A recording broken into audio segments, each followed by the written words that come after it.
It's time for Classic St. Louis Wrestling. From St. Louis, Missouri, the magic city of wrestling. Action from Wrestling at the Chase and all the superstars of St. Louis. Nash levels Flair, the spinning toe hold! The spinning toe hold by Dory Jr. on Flair! Here's Funk's opportunity. Here comes Blackwell. Here comes Patera. Blackwell and Patera, toe-to-toe. Dory Jr., the spinning toe hold on Flair. The curtain is coming down on Classic St. Louis Wrestling with Volume 11. Hello, I'm Larry Matysik, and yes, that's right. Classic St. Louis Wrestling, the series comes to an end with this volume, Volume 11. I think you'll agree that for 22 hours, you've seen a lot of action and had a lot of fun. And you'll probably have some fun when you get a chance to read my book, Wrestling at the Chase, the inside story of Sam Muchnick and the legends of wrestling. All of the legends of wrestling were in St. Louis. We'll prove it to you in this next volume. Take a look right now at some of the people who were on top in the early 1980s. This match, a tag team match, one fall with a 15-minute time limit. Introducing from Columbus, Georgia, weighing 240 pounds, Jerry Oates. From Santa Fe, New Mexico, weighing 283 pounds, King Kong Brody. Weighing 320 pounds from Russia, Nikolai Volkov. From New York, weighing 262 pounds, Adrian Adonis. Referee Lee Warren, Ed Smith.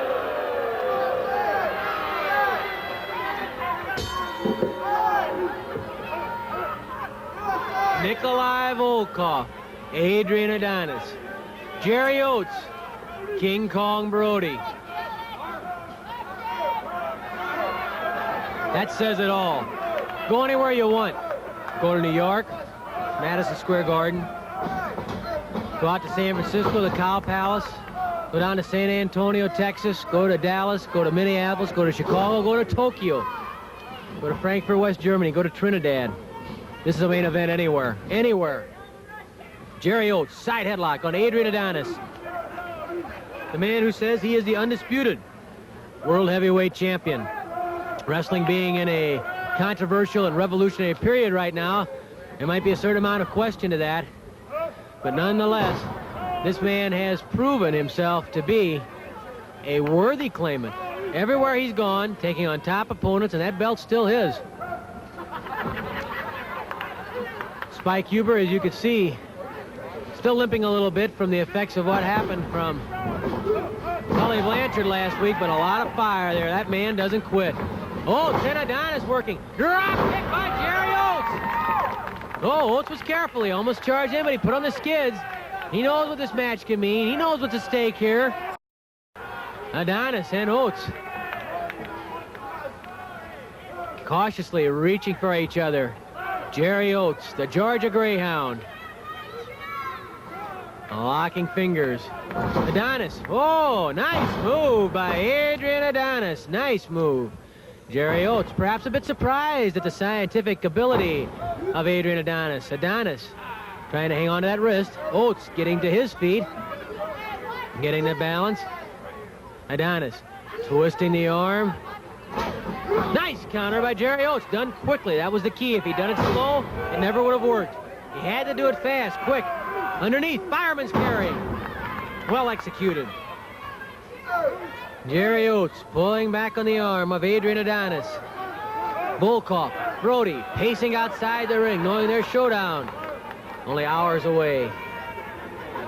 Right now, though, concentrating on this match. Oates pulling back on the arm of Adrian Adonis. Adonis struggles to his feet. Adonis pushes Oates to the corner. Eddie Smith. Oh, monkey flip. And Oates hangs on beautifully. Good wrestling by Jerry Oates. The monkey flip. Perfectly executed by Adrian Adonis. And then Jerry Oates hanging on. There's Nikolai Volkov, the partner of Adrian Adonis, yelling encouragement to Adrian. Adonis made a good move, but Jerry Oates showed you he's tough. That's what it took to hang on there. Be tough. Adonis gets to his feet, throws a knee into the side of Jerry Oates. Another knee into the stomach.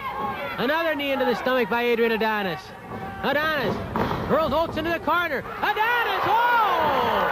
He missed! He came charging at all. ropes, and he took the turnbuckle in what was not a comfortable location, friends. Volkov comes into the ring. Brody says, I want him. Well now. A little preview, perhaps, of what to expect when they're on their own. Brody, he knows the power of this Russian giant. Side headlock by Volkov on Brody. Volkov getting very dangerously close to that throat. Brody clamping on a bear hug while Volkov has the headlock. Volkov thrown to the ropes. Flying tackle. Oh, nobody gave. That's like those two bulls, but at the TV commercial, nothing happened. Volkov and Brody. Oh, they start pounding on each other. Volkov, Brody. Brody with the headlock. Brody hits the ropes. Oh, Volkov caught Brody with a kick to the stomach. A kick to the back by Nikolai Volkov. A chop to the throat on Brody by Volkov. Volkov pounds Brody to the corner. Brody lashes out with kicks to the stomach. Here comes Brody back. Brody tags Jerry Oates. 5 minutes have expired, 10 minutes left. Jerry Oates hooking the head of Nikolai Volkov. Volkov powers Oates into that corner, grabs him right by the throat, right by the throat. Oh, he lifts Oates with one arm by the throat. Talk about power. Some of the crowd again yelling at Volkov, USA. Nothing infuriates him more than when he hears that called. But let's face it, it doesn't come down to a battle of countries when Brody and Volkov are in there. A battle of two men. They both want the same thing, to be superior inside that ring. And both will go to any length to get there. Suplex by Adonis. Oh, the suplex by Adrian Adonis. Adrian up on the second rope. He dives, giant splash misses. Oates rolled away. Oates has an opening here. Adonis hurled into the corner, up over the top and down again. Talk about strength in that long, lean, hard body of Jerry Oates. Oates going for the throat. Adonis going for the eyes. Boy, Oates really powered. He shot Adonis like a rocket into that corner. Adonis and Oates, toe-to-toe.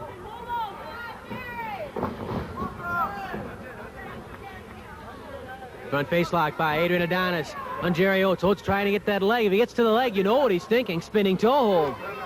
Tag made to Nikolai Volkov. Volkov with a kick in the side. A chop into the throat by Volkov on Oates.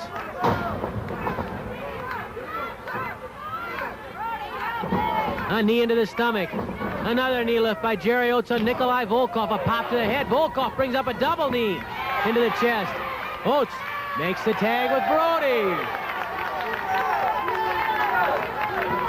Brody and Volkov hook up once more. Here comes Adonis. Oh, Volkov hanging on to Brody. Adonis from behind drives a knee into the side of King Kong Brody. Adonis going for the sleeper. Adonis trying to get that sleeper clamped on King Kong Brody. Adonis calls it the Goodnight Irene, but King Kong Brody has a neck that's not quite like anybody else's. Adonis trying to squeeze that sleeper on King Kong Brody. Brody in a good position now on his feet where his height helps him. Crowd chanting Brody, Brody, Brody. Adonis thrown away. Flying tackle, and Brody's almost knocked off his feet. Oh, did you see that? The jet, a leapfrog, and then a drop kick from King Kong Brody. A side headlock. Who says he can't wrestle? Who says a man who's 6'6" and 285 can't get into the air? King Kong Brody just did it. Did you see that? He really threw a drop kick that time. Were you watching Nikolai Volkov? 6'6", 285, and he's in the air like Spike Huber. Oh, brother. Talk about an athlete. Hey, you talk about Brody. Jerry Oates comes right on top of Adrian Adonis and then clamps Adonis from behind. You can see that hold applied differently. A headlock, a rear headlock by Jerry Oates. The windpipe clear, but the head being pinched together by Oates. Volkov tries to come into the ring. That's an invitation to Brody. Brody says, fine, you want a piece?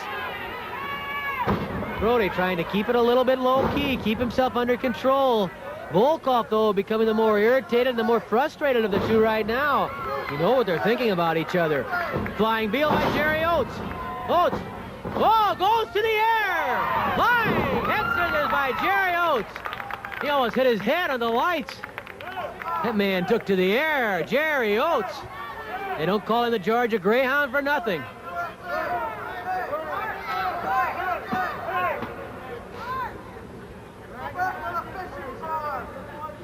Head scissors by Jerry Oates on Adrian Adonis.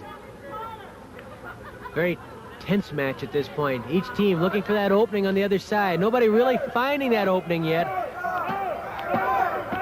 But you can feel that explosion right there. It's just below the surface like Mount St. Helens. You never know when it's going to blow. Adrian Adonis caught in the head scissors of Jerry Oates. What a good match that would be, Adonis and Oates. Oh, Oates caught that head right in the stomach. 10 minutes have elapsed, 5 minutes left. Adrian Adonis lifts Jerry Oates inside atomic knee drop. That brings Brody into the ring. Brody trying to get at Adonis. He didn't like the way that inside atomic knee drop was delivered. Both referees tangled up with Brody. That opens up Oates to Volkov. Oates back being pounded on by Nikolai Volkov. Volkov grabs Jerry Oates by the arm, hurls him to the ropes, catches him coming off of the knee right into the solar plexus. Hey, nice takedown. Bridge, oh, look at that, count of 1, 2, and Oates barely gets the shoulder up. Nikolai Volkov showing you some beautiful basic wrestling there. Just as King Kong and Brody before showed you can take to the air, Volkov shows you wrestling. I think that's not going to be something when they square off.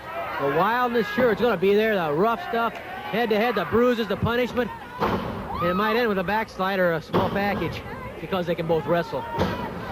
Oh, Volkov bench pressing off Jerry Oates. Oates quickly back on top, clamping the head. Small package by Jerry Oates. Good move on Volkov. Volkov, pure might, muscles out, pops him out. Volkov catches him with a kick to the stomach. Oates knocked to the corner. Headbutt into the stomach. Here comes Adonis. Volkov slow to leave.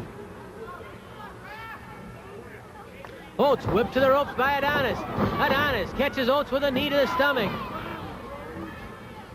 Adrian Adonis hooks the head. Reverse neck breaker. Oh, beautifully delivered. Very effective way of delivering that neck breaker.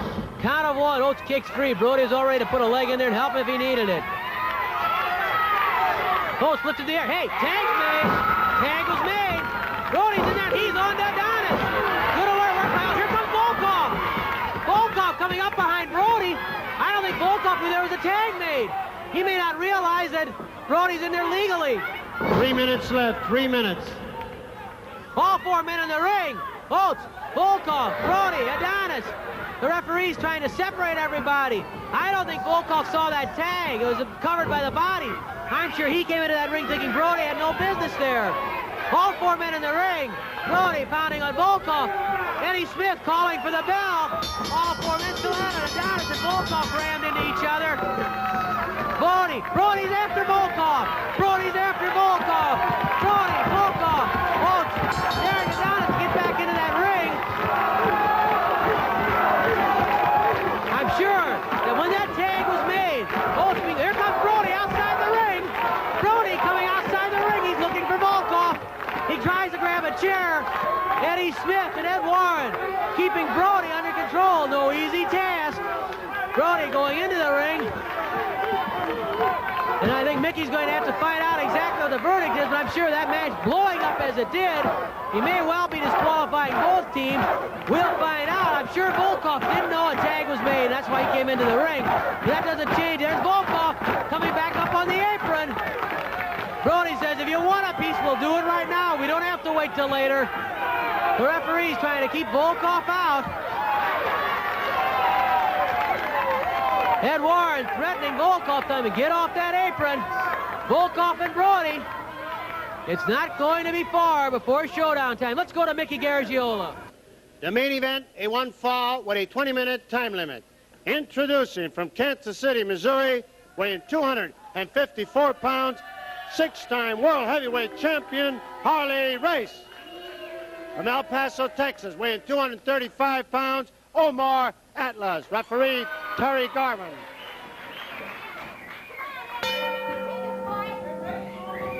Omar Atlas opposes Harley Race. Atlas circling Race. Race wary, cautious, keeping an eye on Atlas, wanting to feel him out. Omar Cyclone Atlas pushed Race to the ropes. Race clamped on a side headlock. Not for long, though. Flying tackle. Here comes Race again. Atlas waiting with an arm drag. Race nearly managed to avoid it, but Atlas was too strong and he got a hold of that wrist and yanked. Atlas had no choice but to come along or have the arm injured.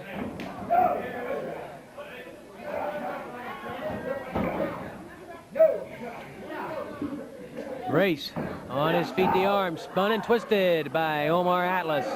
Race, the 6-time owner of the gold belt, symbolic of the World Heavyweight Championship. Only St. Louis native Lou Thez had it as often. Thez and Race, 6 different times. They've reigned supreme in the wrestling world.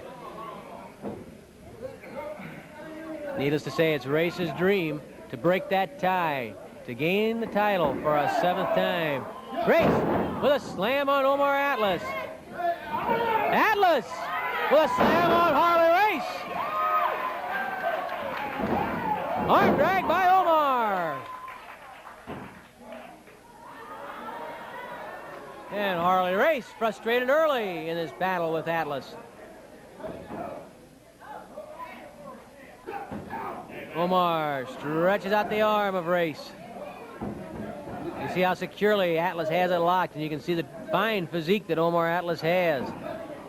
Just the fact that he's a top-notch handball player should tell you the quickness he has, not just in a distance type situation, but the quickness of hand, the quickness of motion, of movement. Handball player or a racquetball player like our director, John Baker, one of the top racquetball players in the area, has to have that quick hand speed. Slow foot with quick hands. That's John. That's John. He's got those long arms. That's how come he can beat Jim Winkle all the time. Well, Winkle's a small guy, though. He plays dirty, I hear. Yeah, but poor Winkle, being a short fella like he is, he can't get around that Against fast. Baker, yeah, Baker's so big. He's got those quick hands. That's the key. If Wink works on his hand speed, he'll be all right. Wink's got a lot of work to do. Omar Atlas with a hammerlock on Harley Race.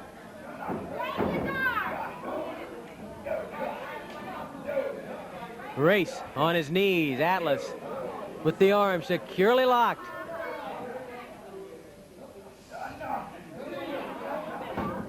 Race to his feet. It'll be a little bit easier to counter from this position for Harley Race. Atlas brings his forearm up underneath the shoulder of Race, adding to Race's problems. Race reaches inside for the head of Atlas, pulling on the chin of Omar.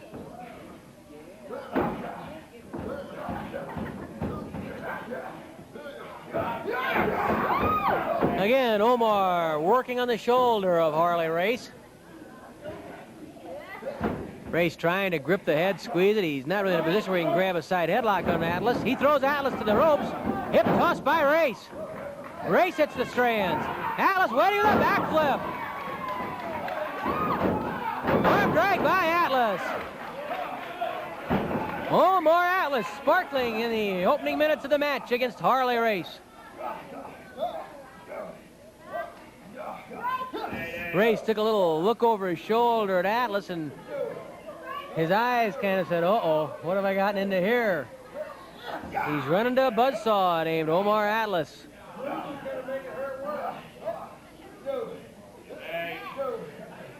Atlas leaning back on that arm.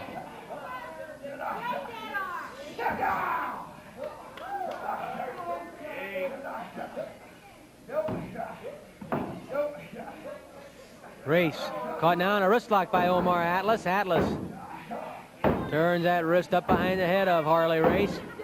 Race thrashing about, but not with a whole lot of effect at this point.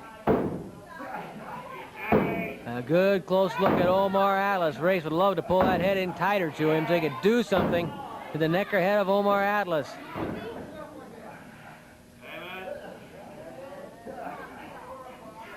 Race trying to roll his way up. Being the taller of the two, if Race can get into a standing position, that would certainly be to his advantage.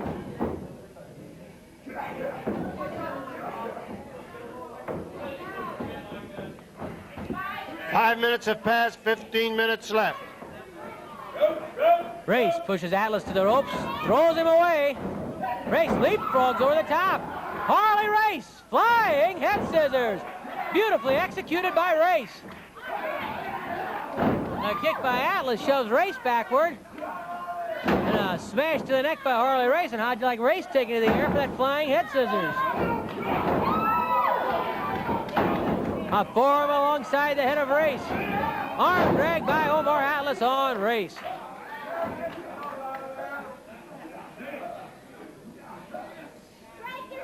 Atlas again leaning back, pulling on the arm of Harley Race.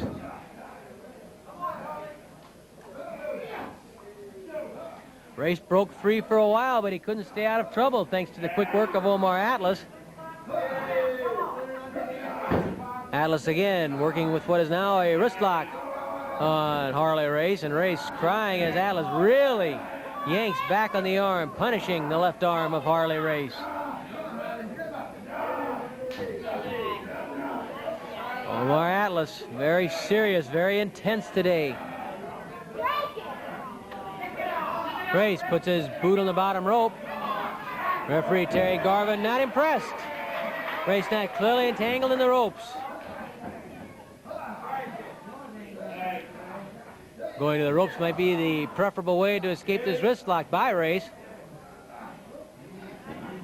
Race turns around. Atlas moves away from Race's body, going to protect his side and his back from Harley Race. Atlas yanks out the arm, steps over it.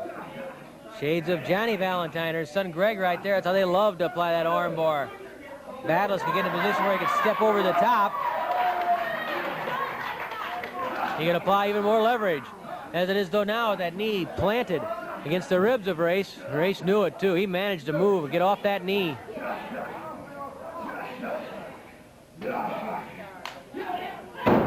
Atlas again stretches out that arm. Atlas catches a knee to the stomach from Race. You can't give Harley Race even a minute opening. The smallest opening, and Harley Race can find it. Another knee lift into the stomach of Atlas by Race. Race drops the knee into the midsection, into the solar plexus region of Omar Atlas. Another knee drop by Harley Race, this one to the back of Atlas.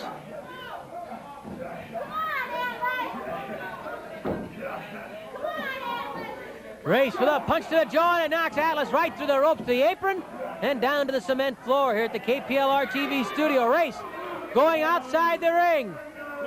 Race grabbing Omar, going for the pile driver. Race going for the pile driver. Atlas blocks it and reverses it with a backflip. Race landing heavily when Atlas managed to block and then reverse almost the pile driver. At the count of 12, Atlas is in the ring, and the referee has to stop the count to get Atlas back. Atlas going back out after Race. The front row scatters, and Atlas slams Race head first into the chair. Looks like Atlas has been working out with the bruiser. He found out what that chair is for.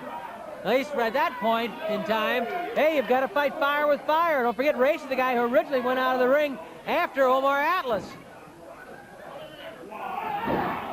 Atlas lifts Race into the ring with a body slam, and Harley Race taking his lumps at the hands of Omar Atlas. An outstanding showing by Omar Atlas.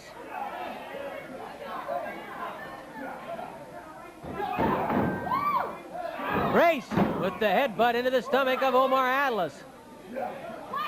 He can take the punishment. Harley Race.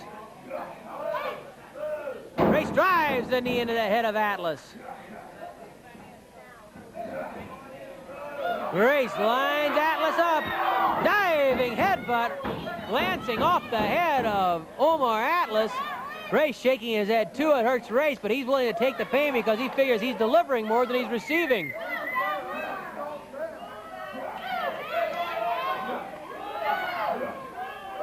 Another knee drop to the head. 10 minutes have expired, 10 minutes left. Atlas throws off Race.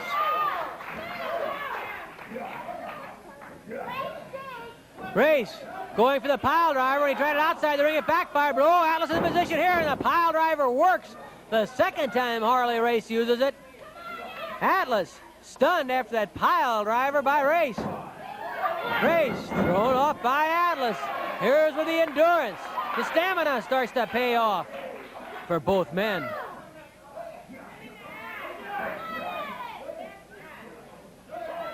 Race with another punch to the head of Atlas. Anybody who comes to get in that ring with Race must know it will be war, that you're going to get hurt, that you're going to leave with bumps, bruises, and abrasions all over the body, and you better be willing to fight back in kind, as Omar Atlas is doing now against Harley Race.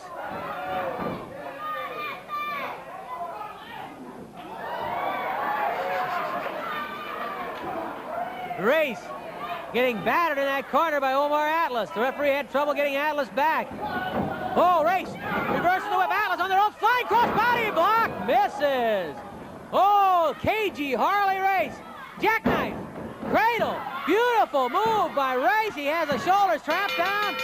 Excellent move by Harley Race. The jackknife and cradle after Atlas missed the flying cross body block. Harley Race saw Atlas coming up doubled over. The jackknife and the cradle, beautifully done. Let's see it again. There's Race being whipped to the corner. He reverses the whip. Atlas sees what's happening, goes to the ropes. Race sees Atlas coming, moves to the side, and Atlas a tremendous jolt right in the stomach. Watch as Atlas comes up trying to get his breath. Harley Race, ever the opportunist, seeing the position Atlas is in, the jackknife, grabbing the hips, pulling him back. Watch him use his legs to trap the shoulders down, the body weight, the hips all over the shoulders of Atlas. From Tampa, Florida, weighing 245 pounds, El Perez.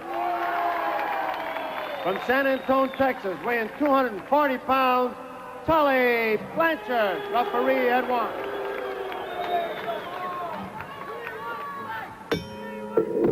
It's Al Perez against Tully Blanchard. With us at ringside is Dominic DeNucci. And I think Dominic DeNucci knows a lot about Tully Blanchard. A lot of people in wrestling, Dominic, say he has an attitude problem. Well, he does, and he's a very good wrestler. And of course, if he were a clean wrestler, he has a bad reputation. But he's very, very good. Dominic DeNucci with us at ringside. Tully Blanchard proving just what Dominic said is true as he clamps on a head scissors. Al Perez, beautiful move by Perez. Skips out, comes up with a headlock. Well, you know, this young gentleman, Perez, I never know him before, but I can see the man have a talent. He can be very good. I think so. Let's talk a little bit about Dominic DeNucci now. Main events, New York, San Francisco, Australia, Tokyo, Japan. Everywhere, Dominic. Do you ever get tired of it, the travel? Well, sometime. But, you know, Larry, I've been in the business a long time, and I've been everywhere in the world. As a matter of fact, I just came back from Manila. We got a very, very big success there. And I've been everywhere, but I'm glad here to be here in St. Louis. And we're happy to have you. Perez hanging on to that side headlock when Blanchard tried to throw him off. Perez denying the claim of Blanchard that there was hair pulled. Of course, Dominic, as we've talked about before, in all sports there are great rivalries, and I guess you've heard all the talk in St. Louis of the trouble between this young man, Tully Blanchard, and Spike Huber. Spike Huber. I know Spike the last 4 or 5 years, and Spike is very, very good condition, and he's a good wrestler. But I've been here from some of the fan, what's going on between, and I hope one of this day I like to see the match together because they're both the same weight. They're both a good wrestler. You have to give the credit where it belongs to, but I like to see myself. Beautiful move by Al Perez, and Blanchard has to hustle to get that shoulder up. Of course, Dominic, you may get that chance on October the 7th at Kiel, but you have your own problems on it. Blanchard and Huber will be in the Texas Death Match. Anything goes, but you have your hands full with one of the fabulous Freebirds, Big Terry Gardy. Tough match for you, Dominic. We're putting you on the spot. Well, I've been here about it. What I don't like him, because Professor Tanaka supposedly been training for a long time, and I know Professor because I wrestled many times in New York and everywhere else in the country and the world, and I know what he can teach you because Professors are very, very good. And I know you've been teaching all the dirty trick. Well, I understand that he's picked up a move. First, here's Perez. Flying tackle. Down goes Blanchard. Perez, beautiful young athlete. Over the top. Oh, Blanchard. Good move. Body slam by Blanchard. Elbow drop. Misses. Side headlock. Perez back in command. As we started to mention before that burst inside the ring, Dominic, I guess you've probably heard the talk, too, that one of the things Tanaka taught Freebird Terry Gordy is a move called the Oriental Spike, a pressure point in the neck or something. Have you heard the talk on that? Yes, I did. And matter of fact, I know the professor's going to teach all that. And believe me, it's dangerous. It's something that should be bought about the wrestling, but that's the way to see what's happened. It's going to be a tough situation. But really, I appreciate it for the commission or anybody will stop something like that because that's dangerous. But of course, you've been in tough situations before. Well, it's not and I the know first time. you're probably thinking of some way to block that possible. Or I just know how Dominic DeNucci's mind works, and he's a thinker inside that ring. In our business, in the wrestling business, you always have to think and you never take a chance from anybody because you never know what's going to happen. Tully Blanchard lifting Perez, running him backwards into the buckles. Tully Blanchard opening up offensively on young Al Perez. Blanchard hooks the head, goes underneath, takes him to the air, sort of a side type of suplex on Perez. Blanchard up on the second rope. Off he comes, that elbow, driving it right to the chest. He's smiling. Smiled too soon, didn't he, Dominic? He smiled too soon, yes. Blanchard clamping the head of Al Perez. Of course, we talked about Terry Gordy and his Oriental Spike. Well, Tully Blanchard has that figure four leg lock. And Spike Huber knows all about that. He nearly was crippled by that figure four leg lock a couple of weeks ago right here on St. Louis Wrestling. In a Texas death match, Dominic, as Blanchard and Huber will be in, much different situation. Is it anything? Anything go. Balls don't count. And you know, it's nice to sometimes to have a wrestling match like that because you don't have to worry about no rule or nothing. And I like that situation. Well, I think Spike Huber particularly likes it. And I think he can do because Spike was telling me what happened at his knee, and he wanted revenge. And I think I'm going to sit on the ringside and watch him.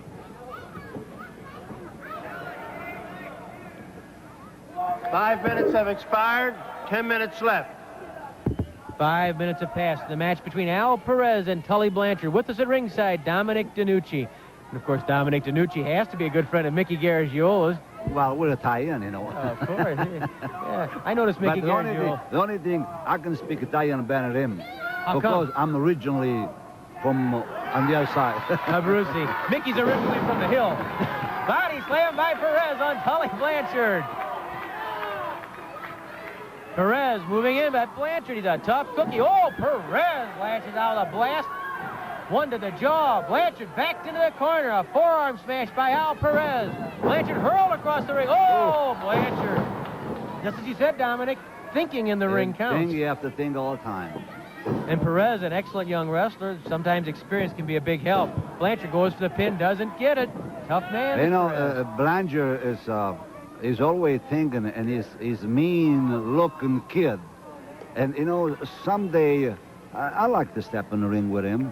We can maybe work on that, Dominic. You know, I like when somebody's aggressive and like to fight, and because I never back off of anything.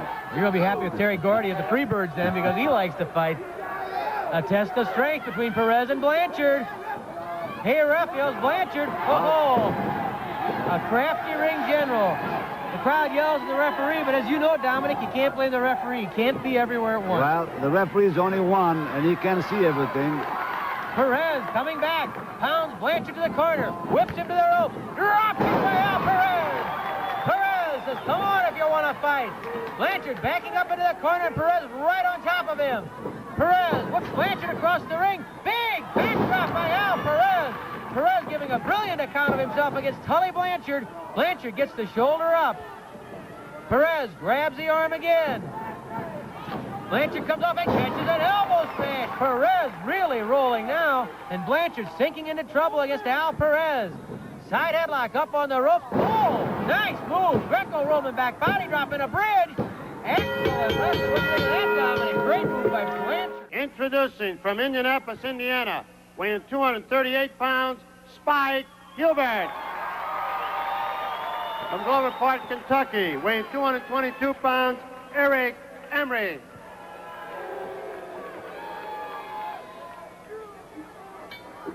It's Eric Embry against Spike Huber with us at ringside. Dominic Danuccian. And Dominic, I'm happy to point out to the people that next week here on St. Louis Wrestling, you'll be in action. Well, I'll tell you what, I was in St. Louis many years ago, and I'm very glad to be back, and I hope to see all my family, and a lot of tutti gli italiani che si trovano qui, mi sarebbe piacere di vedervi tutti, vi ringrazio assai. And I know you had a chance to visit with another good friend, former promoter and my teacher, Sam Muchnick. Yes, I saw him, and he's a very nice man. I didn't see him a few years. He's looked very nice and everything else. Good to see Sam anytime we have a program, of course. Spike Huber and Eric Embry. Huber retreating. You mentioned good friends like Sam Muchnick. Of course, another very good friend of yours over the years has been one of wrestling's true legends, Bruno Sammartino. Oh, yeah. Well, we've been a close friend for 15 or 20 years, and I see him every week almost, and I talk to him every day. Oh, what a backdrop. Oh. Bruno delivered a few backdrops like that. It's very good if you're back, that thing, especially early in the morning. To say the least. We mentioned Bruno. We'd be remiss not mentioning his son, Bruno Sammartino Jr., who's wrestling in, I think, the Georgia, Ohio area now. Yes, he's down in Georgia, and he's doing very, very well, and we have a lot of good talent. He's a very good kid, and he's young, and powerful kid, and a good wrestler, too. And there's two good wrestlers in that ring right now, and Spike Huber and Eric Embry. Embry, he really wavers between that junior heavyweight and heavyweight division. Look at Hubert is muscling up and flinging Embry around. Spike Huber paid his dues, Dominic. Fought his way from the bottom up. He's well put together, Spike. Good arm, good legs, good chest, and good wrestler. And a good heart. And good heart, yes. Huber pitched to the ropes. Flying tackle by Huber. Oh, Embry comes up slowly. He's waiting. Body slam by Embry. Good move by Eric Embry. Flying elbow drop misses. Huber. Oh, scoop slam or arm drag, whatever you want to call it. He whipped him over. Spike, I think, is watching his knee a little bit. What happened before, I think he favored his knee a little bit. That's something he's going to have to be concerned about in that Texas death match against Tully Blanchard. Of course, as we mentioned earlier, falls don't count. Anything goes, no time limit, no disqualifications. The end comes when one wrestler or the other cannot go on. You know that, Larry, that's a very, very nice match because you can do anything. You can punch a guy in the nose anytime you want. You can do anything you want. Really, the referee, on one hand, has a very easy task. He just stands there, counts three, and watch, maybe. yes. If there is a fall, there's a 30-second rest period after which each wrestler must be able to continue. There could be 2 falls. There could be 22 falls. It doesn't really matter. It can be it's 1 hour time limit or no time limit. There's no time limit. Makes it even harder. It makes it hard, yes. Embry pitches Huber to the ropes. Huber stumbles down. Caught that knee very badly. Embry working on the knee. That same knee that was hurt once before by Tully Blanchard. And now Huber in a bit of trouble. He leans into Embry, pushes him into the corner. A dangerous move. Oh, and Embry gouges the eyes. Spike Huber in some trouble here, as Dominic mentioned. Spike's been favoring that knee a little bit. It's been a few weeks, but that knee's still very tender. And you can bet that every wrestler knows it. Yes, they do. You know, especially when you're a wrestler, like you're going to wrestle Tully Blanchard, and you know that's the only thing you're going to watch, and attack that knee most of the time. Embry with the knee drop. It was on the chest. Had it been on the throat, that's an automatic disqualification in this state. Embry hooks the head of Huber. Huber spins out. Nice. Good move, right, Dominic? Good move. Good wrestling move. You know, mentioning one other thing in that death match, and I'll get your opinion because you're a guy who's, I think, been in a few over the years. I seem to remember one involving you and Ray Stevens in the Cow Palace in San Francisco a few years back. But at any rate, sometimes, while a fall doesn't mean you're going to win, it doesn't point you toward a win. Maybe it's a good idea to get a fall now and then to catch a breath. Would that be right? Well, you do. If you can take a fall and then back up a little bit, you take a little rest. But like you say, if you're in a good condition, man, you can go an hour, you can go 90 minutes, no make a difference. Nice suplex. Excellently Beautiful. delivered by Eric Embry. Embry really giving an excellent account of himself, just as Al Perez did against Tully Blanchard. A couple of good, hard-fought matches. Nice saddle suplex by Embry. And he Huber. smile, too. Embry showing good strength for a man who's not that terribly big. You say he's not big, he weighs 220-some pounds. Not a big man. That shows a wrestling mentality. Well, well, if you go against Brody and men like that, is a different thing. 5 minutes have elapsed, 10 minutes left. Spike Huber, the man who never quits, comes off that rope with a forearm smash to Embry. Embry clubs Huber from behind. Embry with a knee lift. Down goes Spike Huber. Huber really getting in trouble. Is it possible, Dominic, when you get in the type of situation that Huber and Blanchard are, that you start looking ahead? And maybe Spike didn't pay quite the attention he would have normally paid to this match because he's thinking to October the 7th and a Texas death match. And I think probably he does, but the same thing I can see Spike face. He's thinking what's going on there. He's thinking the match is going to come up, but he's thinking here what's he going to do. whoa! Tremendous slam by Huber, plucking Embry right off the second rope. And Spike Huber rips into Eric Embry. Spike Huber grabs the arm. Embry whipped to the ropes. Embry goes flying. Compliments of Spike Huber. Drop kick by Spike. Oh, right in the mouth. Huber grabs Embry. A Tommy knee drop, jamming the spine right into the knee. I mean, he drove that spine in there. Huber hurls him to the ropes, catches him. Oh, he has him up. The crowd yells, spin him. And Spike Huber sends Eric Embry for a ride. The airplane spin by Huber. Poises, look out below. Reverse power slam in the bridge. Count of 1, 2, and 3. Beautiful. How did he look to you, Dominic? Beautiful. Once he got it together. There's that airplane spin. Huber whirling Embry around and around and around. Now watch when he has the man so dazed, so dizzy. Look at those arms coming out. Embry really lost now. Look how loose those arms are. Now watch Spike Huber drive the nail into the coffin with the reverse power slam. Cowboy Bob Ellis was one of the big stars when Wrestling at the Chase began in 1959, and he stayed on top for many years. He was a dynamic performer. Thanks to our friend Herb Simmons and his work looking through his library, we have an amazing tape from 1969 on Wrestling at the Chase.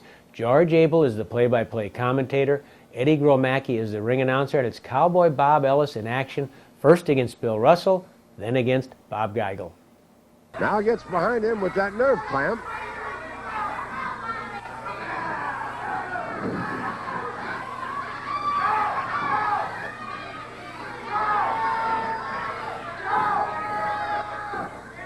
There he goes, whatever it is.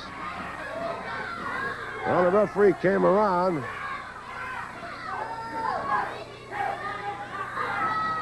Forced to break it up. Now gets in front. And the Cowboy with a mighty smash. And a left to the pit of the stomach. And the Mustang. Up again. Oh! Did his head hit that steel turn post? Here's the bulldogging headlock. A try for a pin. The count of 1, 2. And he could have pinned him, but one more time.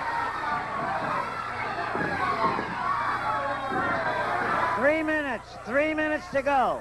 And another bulldogging headlock. Rolls him over. Will he pin him this time? A count of 2, 3. And the Cowboy Ellis contents himself this time with 2 consecutive bulldogging headlocks to take his match from Bill Russell. From San Angelo, Texas, weighing 245 pounds, Cowboy Bob Ellis. His opponent from Algona, Iowa, weighing 240 pounds, Bob Geigel. The referee, Charles Venator.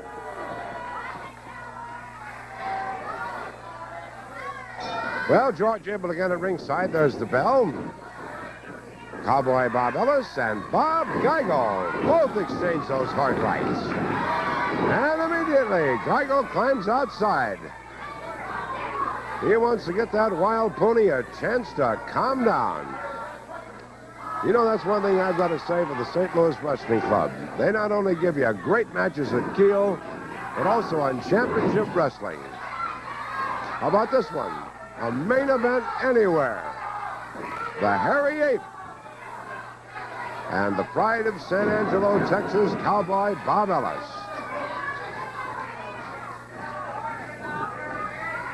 Ellis working on the left wrist of Geigel.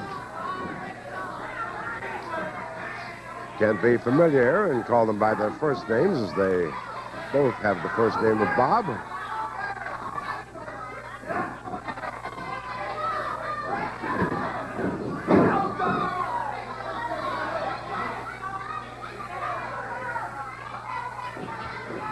Ellis keeps twisting.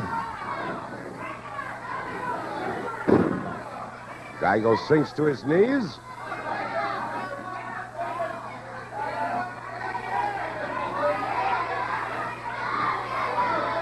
Keeps up this twist and we'll have a pretzel. And Geigel simply belted him in the small of the back. And there's an out-and-out lie for you. But then I guess you wouldn't expect him to say anything else, claiming he used the flat of his hand.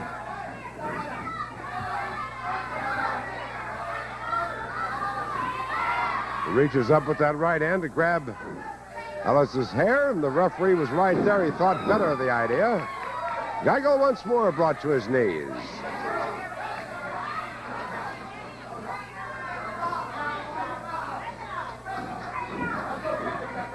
You know, fans, it's almost impossible to realize, but do you know that this is the 10th anniversary for wrestling on Channel 11. Our first card took place in the Coruscant Room on May 23rd, 1959. And here we are in 1969, the 10th anniversary.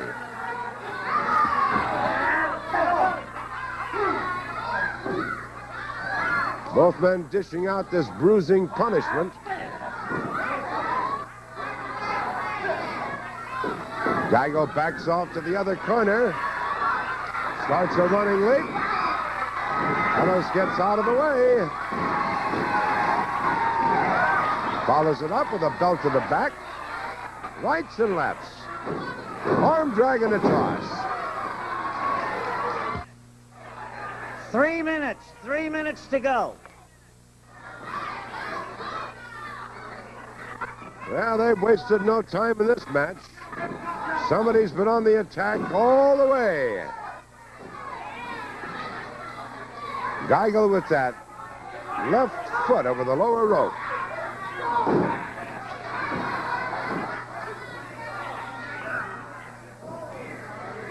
Now gets a good grip on both ears of Geigel.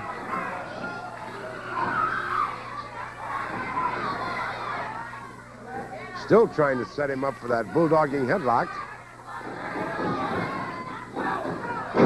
Good flying tackle, but in the process, the Cowboy himself seems to have been momentarily stunned, but Geigel's on his feet. Just barely. But at least he's vertical while the Cowboy is still horizontal. And he was going to sit on him.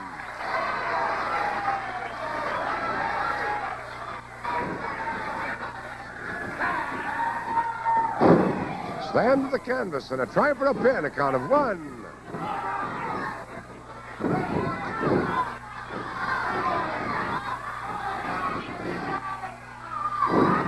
Back body drop, count of 1.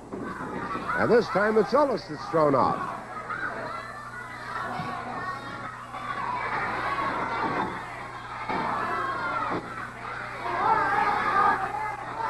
Fans pleading with Ellis not to pay any attention to him. Wade right in, try to finish him off. In the waning moments of this match. Hard right by the Cowboy. Good one by Geigel.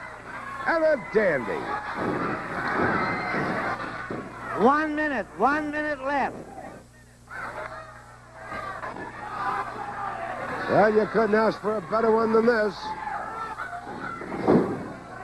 Two of the outstanding men in the ring today there. The Cowboy with an abdominal stretch. Shades of Wilbur Snyder. Does he have him? Will Geigel be forced to submit? He's a tough old bird, though. Just calmly reached around, grabbed him by the trunks, upset him, and broke it up.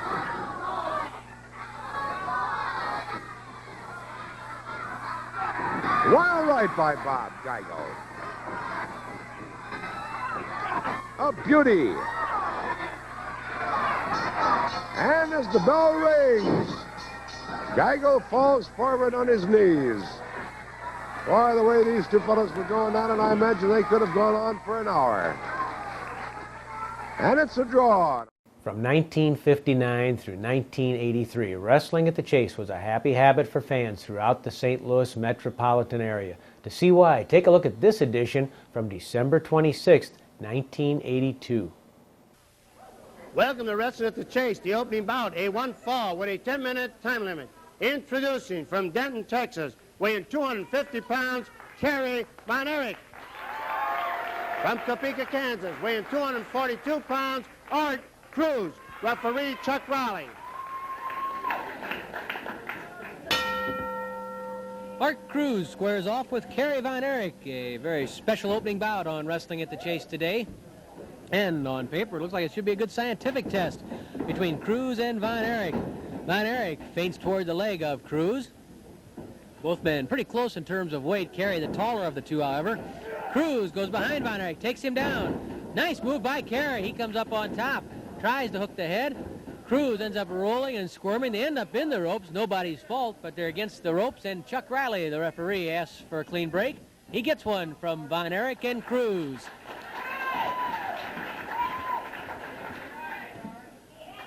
A little handshake, and one of the fans at ringside says, "That's wrestling."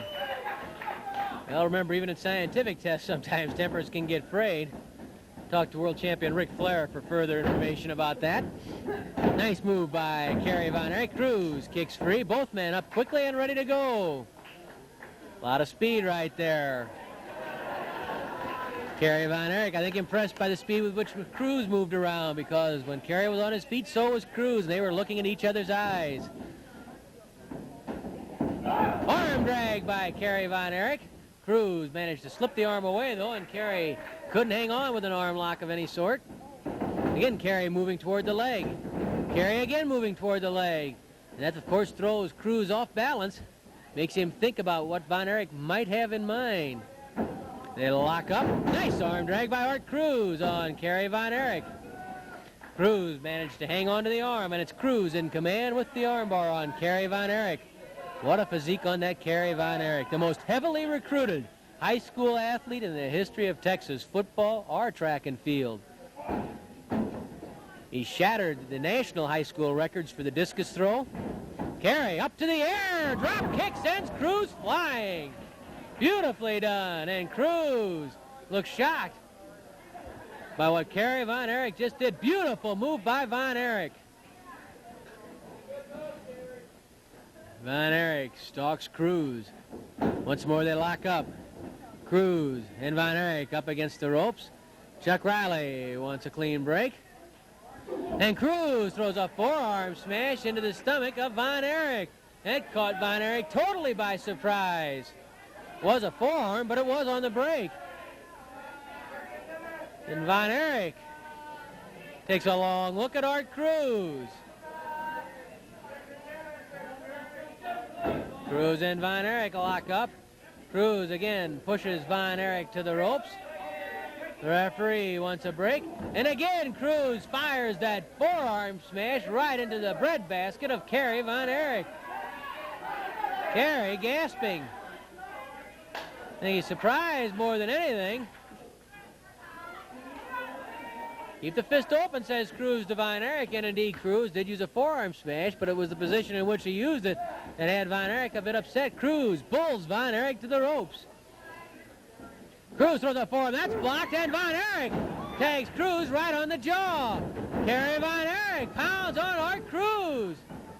Elbow smash to the neck by Von Erich on Cruz, and Cruz is looking for the ropes. That Von Erich temper is short indeed. Flying mare by Kerry Von Erich. Knee drop to the jaw. Oh, Cruz took a jolt there from Von Erich. Von Erich twists the arm around. Von Erich, as though he was trying to teach Cruz a lesson about the rough stuff. And of course, when you think back to some of the matches that Fritz Von Erich had here in St. Louis, well, Fritz was never shy about landing that boot into the ribs or the head or where that punch would land. Fritz started it a lot more often than anybody else, I think. So his sons, Kerry, Kevin, and David, all know how to handle the rough stuff. When it comes to knockdown, drag-out, back alley affair, the Von Erichs are just at home. But they've made their mark with good athletic ability, good scientific wrestling, all of them adept at taking to the air.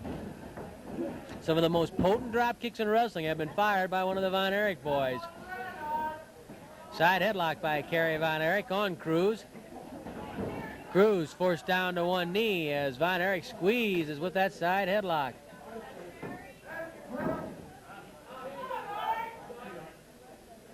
Cruz manages to get to his feet, but Von Erich still leaning in there. Von Erich pops Cruz in the ribs with the heel of the hand. That was a legal blow. Oh! Von Erich throws a forearm at Cruz. Cruz tried to duck underneath it. 5 minutes have expired, 5 minutes left. Flying mare by Kerry Von Erich. Knee drop to the face again by Von Erich. The knee was legal. Von Erich tries to cradle Cruz. Count of one, Cruz kicks free. I think Von Erich was going to throw another punch. The referee cautioned him, and Kerry stopped. Now Cruz landed a blow to the midsection, and this match is getting a little nasty, to say the least. Von Erich hooks the head. He takes Cruz to the air and drives him backwards with a suplex. The suplex by Kerry Von Erich on Art Cruz. Count of one, count of two. Cruz manages to throw Kerry Von Erich off. But Cruz a bit the worse for wear right now. Flying mare by Kerry Von Erich. Kerry lines up the iron claw, but Cruz blocks it. Kerry tried to line up that iron claw that was invented and perfected by his father. Cruz blocked it, though. Now the biggest danger to Cruz is if those shoulders get down on the mat. Chuck Riley keeping a careful eye on that. Kerry trying to force the claw on, but he may not have the positioning he needs. He's leaning into trying to get that iron claw on Art Cruz. A count of one on the shoulders of Cruz. Cruz in a real predicament here. The crowd yelling, urging Kerry Von Erich on, wanting to see him put that claw on. Von Erich finally releases the position. And Cruz really off balance now. He tried to wrestle with Von Erich. Didn't come out first best in that, obviously. Then he tried some rough stuff. Von Erich got the best of it. There's a nice leg drop by Kerry Von Erich. And he works on the hamstring and the knee of Art Cruz. Cruz gouged the eyes. Art Cruz gouging the eyes of Kerry Von Erich. And Art Cruz throwing caution to the wind against the dynamic and explosive Kerry Von Erich. 3 minutes left, 3 minutes. Art Cruz whips Von Erich to the ropes. Cruz throws a knee into the stomach of Von Erich as Von Erich comes off. Oh, Cruz is wrapped by Von Erich and then dropped by that roundhouse right from Kerry Von Erich. When Kerry gets wound up, it's like a giant spring, a discus smash that he's been using lately. Von Erich, giant splash on Art Cruz. Kind of 1, 2. Cruz kicks away. Cruz with a punch to the stomach. Cruz firing away at the stomach. Von Erich with a kick into the midsection of Cruz. Kerry Von Erich pounds on Art Cruz. Von Erich winds around. There's that discus smash, and down goes Cruz. The discus smash from Kerry Von Erich. Von Erich covers Cruz. 1, 2, and 3. It turned into a slugging match, and Kerry Von Erich with that discus smash getting that extra little whirl, just as though he were going to throw a discus, except he lands that blow right to the jaw with the side of the hand, the heel of the hand. Here it is again. Watch Kerry wind it up like he's throwing a discus. Pow! Cruz, look at those eyes bug out after Von Erich. Nailed him right on the button. We have a chance to take a look at Valentine in action right now, so let's join the match in progress with Greg Valentine. Biff Black provides the opposition for Greg Valentine, and here it is Valentine with a double toe hold on Black. Valentine, a very solid wrestler, very strong, very much capable of handling himself, whether it's down on the mat, handling fundamentals, or up in the air with the rough and tumble stuff. Valentine right now concentrating his attack on the legs of Biff Black. A knee drop right into the hamstring of Black by Greg Valentine.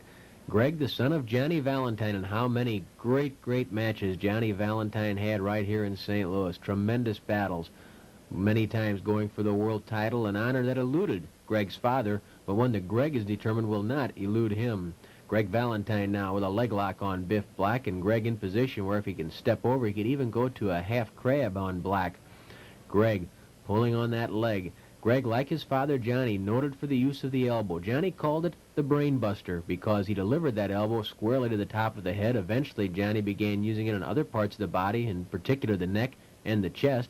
Greg Valentine has continued the use of that elbow. He really works hard on keeping the muscles behind his biceps and in his elbow very solid so that elbow is particularly effective. But Greg has also added the figure 4 leg lock to his arsenal, along with many other good and effective and painful moves. Greg Valentine, knee drop into the knee of Biff Black. Another knee drop by Greg Valentine as he controls the action against Biff Black. Black feeling the effects of the punishment on the leg. That, of course, makes him easier prey for Greg Valentine, who'll be joining forces with Cowboy Bob Orton. That should be a very potent tag team combination, but then again, their opponents, Dick the Bruiser and Bulldog Bob Brown, they don't have to take a back seat to anyone. It should be a dandy tag team affair. Valentine, body slam on Biff Black. A well-delivered body slam by Greg Valentine. Greg then brings that elbow down right across the forehead, shades of his father Johnny. Another elbow smash to the head, the brain buster, if you will. The crowd hooting and getting on Greg Valentine. Really, the brain buster is perfectly legal. It's delivered with the elbow, nothing wrong there, but Greg, as you can see right there, occasionally in the hair to set up different maneuvers. Greg locking both arms on Black. Black trying to retreat to the ropes. The referee asks for a break from Greg Valentine, but Valentine clubs Black, drops him to one knee. Greg Valentine to the side with a side saddle suplex on Black, and Black really being rocked, really being punished by Greg Valentine. Valentine, another big forearm smash right underneath the jaw. Look at Greg disdainfully kicking that leg to the side. He's confident. He knows that Black has taken a pounding, and there's Greg Valentine stepping over, spinning the leg. Again, really a spinning toe hold right there. Shades of the Funk Brothers, Dory Jr. and Terry, and Greg Valentine clamps on the figure 4. Greg Valentine, the figure 4 leg lock. Black right in the middle of the ring. No choice but to submit. And that's it. Valentine wins it. Introducing from West Memphis, Arkansas, weighing 225 pounds, Curtis Dean. And from Minneapolis, Minnesota, weighing 242 pounds, the world heavyweight champion, Ric Flair. Referee Lee Warren. Curtis Dean, whose brother Bruce has had many matches here, squares off with the world heavyweight champion, Ric Flair. Flair unhappy with referee Lee Warren. He can still complain about what happened last weekend when Warren dove in there and made a count on Flair's shoulders while Reed was holding him down. Now Flair handing his beautiful robe outside the ring to Pete Warren. Wants to make sure it'll be taken care of in the proper fashion. Ric Flair still complaining at Lee Warren. Warren gave him the right answer, though, didn't he, Mick? I heard him say up in the ring, hey, it was supposed to be a workout. You started it. Right. That's so true. So true. There comes the gold belt, symbolic of the World Heavyweight Championship as recognized by the National Wrestling Alliance. Nice move by Flair on Curtis Dean. Flair then puts a Nelson on the head and arm of Curtis Dean. Nice basic move by Nature Boy Ric Flair, the World Heavyweight Champion. At least he is right now. Butch Reed would love to change that, and the crowd is chanting, Butch, Butch, Butch. And Ric Flair is not at all happy about it. Flair says, tell him to shut up. No way, Rick. Fans are more than entitled to their opinions. As long as they're yelling and cheering, that's fine. And Wrestle me, don't stand there. This is a very angry world champion. St. Louis has been very fortunate that we haven't been plagued, as some other sports have been, with throwing. Only an idiot would throw something, and St. Louis wrestling fans know better than that. They enjoy the matches with the great enthusiasm and great knowledge. Yelling, screaming, that's fine. That's terrific. Count him down, yells Flair to the referee. Ric Flair, obviously, not in the mood for pleasantries today. Side headlock by Flair on Curtis Dean. Again, Flair yells, count him down, but the referee is right in there. You can see the shoulders were up. Flair with a front face lock. He's going to a crossface, trying to hurt Dean. Oh, a crossface. Very simple-looking hold and very painful. A good way to dislocate a jaw. Get up and wrestle me, yells Flair at Curtis Dean. Flair really has a fire burning today. Ric Flair, oh, a chop to the throat by the World Heavyweight Champion. Flair slams the head of Dean into the top turnbuckle. Now holler about Bruce Reed, says Flair, and Flair grabs Dean and pitches him right through the ropes. Dean down to the floor. Compliments of Ric Flair, the world champion, in a foul, nasty mood. Think how he'll be when he tangles with Butch Reed, the man who put him in that mood. Flair bends Dean backward over the top rope and slams home the forearm. Ric Flair, the world champion, an elbow smash to the head of Dean. Dean trying to regain his composure on the ropes. Flair right back on the attack. Flying mare brings Curtis Dean into the ring. Get up and be a man, says Flair to Curtis Dean. Down goes Dean again. Ric Flair on the warpath today. Flair whips Dean to the ropes. Catches him coming off with an elbow smash underneath the chin. He tried that on Reed, and it backfired. A kick right into the ribs by the world champion. Be a man, yells Flair again. Larry, I think it's time for Dean to dial a prayer, boy. Dial a prayer? Dial a prayer time. Compliments of Ric Flair. He's in a bad mood, and he's taking out all that frustration and anger on Curtis Dean. A knee drop to the head of Dean. Flair steps over Dean, pulls back on Dean. The crowd begins chanting, "We want Bruce!" Flair turns around, Dean throws a punch to the stomach. A left-hander, the southpaw Dean pounds Flair to the corner, tries to pull him out. Flair stops it by locking the ropes and then kicking Dean in the stomach. Flair with that big forearm smash hammered in by the world champion. Ric Flair whipping Dean across it into the corner. Flair with a howl of glee before he delivers that chop to the throat and then an uppercut to the chin. The world champion dishing out a beating to Curtis Dean. Get up, yells Flair to Dean, is trying to embarrass the man. Flair ducks beneath, to the air goes Dean. Ric Flair holding him up. You talk about strength. Flair showing something right there, the suplex by the world champion. Flair hits the ropes, comes off, elbow smash into the chest, knocking the wind out of Dean. Ric Flair grabs the leg. Now we're going to school, says Ric Flair, into the figure four leg lock. The figure four leg lock by Nature Boy. Ric Flair on Curtis Dean. Dean screaming out. Flair really leaning into it, trying to jerk out the cartilage in the kneecap.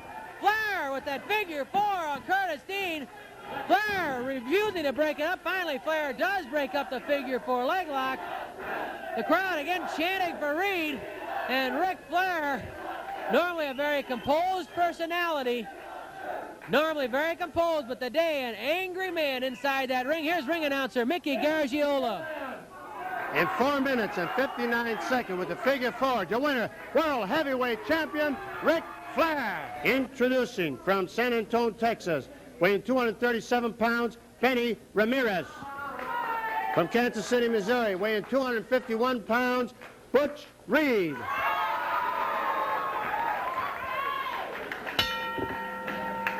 Benny Ramirez tries to make it 2 in a row on Wrestling at the Chase as he goes after Butch Reed, the second main event today on Wrestling at the Chase, and tag team action still coming up, so stick around for that. Reed forced Ramirez to the ropes. Clean break then by Butch Reed. Arm drag by Reed. A smooth, sleek athlete, which is certainly the same thing you could say about Ric Flair, the World Heavyweight Champion. That's certainly taking nothing away from Flair. His ego is not without a certain amount of reason. But he does have a way of more or less seeing things in a more favorable light to him than anybody else is seeing them. Side headlock by Reed on Ramirez. Ramirez cries out, no, no, no, as Reed, those powerful biceps, squeezes Ramirez's head. Will youth be served, huh?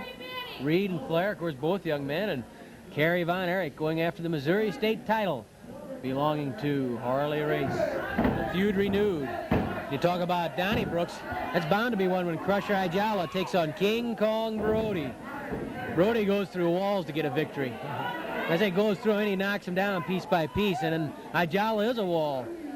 About 6'3", 280 solid pounds. He's been coming up with a lot of victories. Remember that he won a Wrestle Royal right here on Wrestling at the Chase a few weeks back. Ayala and Brody, two of the big boys, two of the rough ones going at it.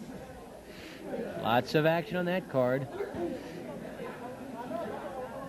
Butch Reed with the side headlock on Benny Ramirez. Count of one, count of two. Oh, Reed really had to struggle to regain his balance. He threatens to punch Ramirez, and Riley says, don't do it. Reed claims that Ramirez was pulling his tights.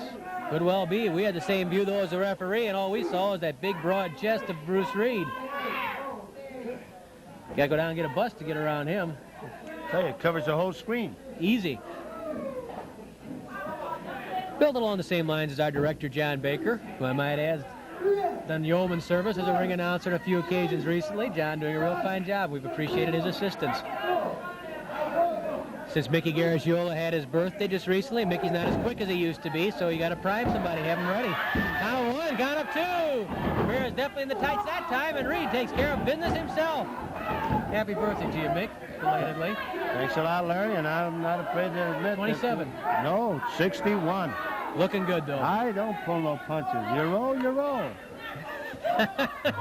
Are you old? I'm old. That's not what I hear. Benny Ramirez might be feeling a little older when this match is over.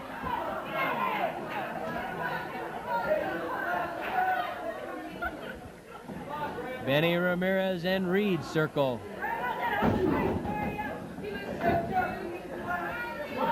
I guess we're remiss, you know, we're also in the holiday season here, Mickey. We should certainly mention the best of holiday wishes to all of our great fans all over the area, the folks out in Sacramento, California.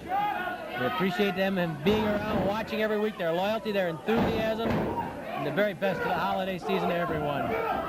Hope 1983 is twice as good as 82 was, and if it was great, all the better. Butch Reed's temper getting a bit frayed, and Benny Ramirez, cagey veteran that he is, jumps outside the ring to let Reed get a bit more frustrated. Reed offers to pull the ropes apart for Ramirez to come back in.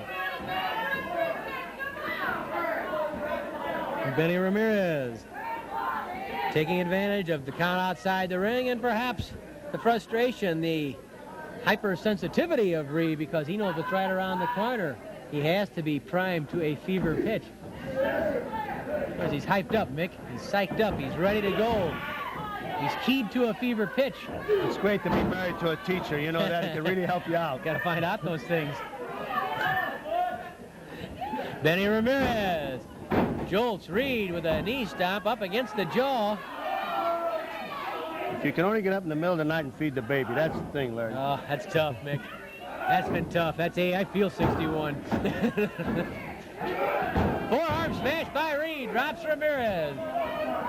Kelly has a way of making her presence known. Ramirez in a bit of retreat, and Reed on top of him. Forearm smash by Reed on Ramirez. Ramirez hits the rope, and Reed is waiting with a haymaker. Get up, yells Reed. That's Flair. He might well go down and bring him up by the hair. Oh, look at Ramirez trying to get to the legs of Reed. 5 minutes have expired, 10 minutes left. Ramirez and Reed. Reed wanting to keep that momentum rolling. Ramirez fresh from a victory. Reed drops the body into the hamstring and the knee of Benny Ramirez. Another body drop, that one more into the knee. And then Reed scissors the ankle of Benny Ramirez. What a physique that Butch Reed has. All the gifts, the physical gifts were always there from the moment he stepped inside a wrestling ring. Just a matter of time and a question of gaining the experience and the confidence in himself until he put it all together. Of course, you could fill a dictionary of wrestlers, baseball players, hockey players, football players, guys who had the potential and for one reason or another didn't cut the mustard, didn't put it together. But Reed is putting it together. He's proven it right here with victories over the likes of Roger Kirby and Kim Duck. Great battle with Crusher Blackwell. Recent tag team affair where Reed and Dick the Bruiser won from Ric Flair and Crusher Blackwell. Reed has proven it right in the ring that he has put it together, that he's not going to be one of the unlucky, unfortunate ones who had it all but couldn't make it work. Reed is making it work. He's making that standing leg split work pretty well, too, on Benny Ramirez. Drops the knee twice into the hamstring, a third time into the hamstring by Butch Reed, and then Reed slams that 250 power-packed pounds down into the leg of Benny Ramirez. Ramirez bound to be slowed up after this. Reed, of course, knows that. Reed played college football in Missouri, at Central Missouri, linebacker. He was also recruited by the Kansas City Chiefs. They wanted him. But Bruce already had his mind made up that wrestling was what he wanted. Reed's built like the classic linebacker, right size, right type of speed. Benny Ramirez grabs Reed, and he's raking on the mouth, pulling on the cheek and the lips of Butch Reed.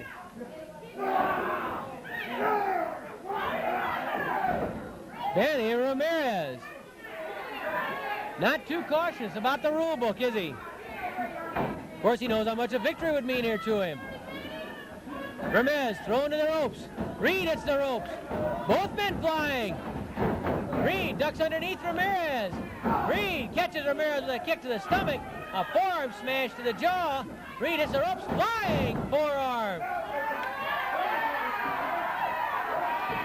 Butch Reed goes underneath Ramirez. Hoists him to the air. Look at that. Butch Reed, the gorilla slam. Ramirez, a tremendous slam. A tremendous slam by Butch Reed. And that big body slam, Butch calls it the gorilla slam, does the job on Benny Ramirez. Did you see how high Ramirez was? Well, we're going to look at it again and show you just how high Benny Ramirez was in the air for that tremendous slam from Butch Reed. Watch this. Ramirez, 238 pounds. Reed gets him overhead, and now just as if he were in weightlifting competition, watch him straighten out and press Ramirez straight up in the air. Look at the muscles bulging, and imagine what had to be in Benny Ramirez's mind as he was slammed down by Butch Reed. From Kansas City, Missouri, weighing 246 pounds, Cowboy Bob Orton. From Austin, Texas, weighing 300 pounds, Bob Duncombe. And from Sacramento, California, weighing 240 pounds, Tom Andrews. From Winnipeg, Canada, weighing 245 pounds, Bulldog Bob Brown.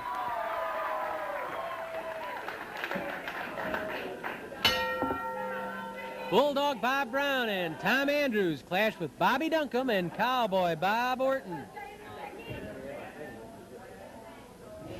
Duncombe and Orton comparing notes. Brown ready to begin the action. The Bulldog doesn't believe in waiting for anything. He's straining at the leash. Orton and Brown take a long look at one another.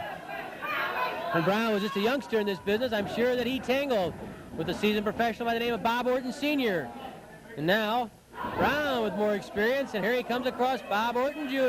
Look at Orton sneaking up behind Brown. He grabs Brown and drives an elbow to the top of Bulldog Bob Brown's head. Orton saw an opening, he took advantage, and a quick tag made between Bobby Duncombe and Cowboy Bob Orton. Orton bangs an elbow home, and Bulldog Brown gets into some early difficulty against Duncombe and Orton. Brown reverses the whip. Oh, and Orton until they throw clear out of the ring by the Bulldog. And Brown pounds on Cowboy Bob Orton. Orton goes to the wrong corner, and Andrews is waiting. Brown pounds on Orton, and Cowboy Orton got caught in the wrong corner. Here comes Andrews, and Orton decides to take a breather. Bulldog Brown sneaks outside the ring. Brown coming around. Orton doesn't see him. Now he sees him. Brown grabs Orton and slams him into the ring post. Well now, when the Bulldog has Dick the Bruiser as his partner, against that man, Cowboy Bob Orton down in the far corner and Greg Valentine, they should get a little rough. Orton wants a little timeout. The referee says we don't have those. Former promoter Sam Muchnick wanted to spend years and years. He always wanted to call a timeout. He knew he couldn't do it in wrestling because there is no such thing. But a few years back, before a St. Louis University basketball game, we had a little contest, the wrestlers against the media in a basketball game. And all Sam wanted to do was call timeout. He finally got to call one. The wrestlers won, by the way, I might add.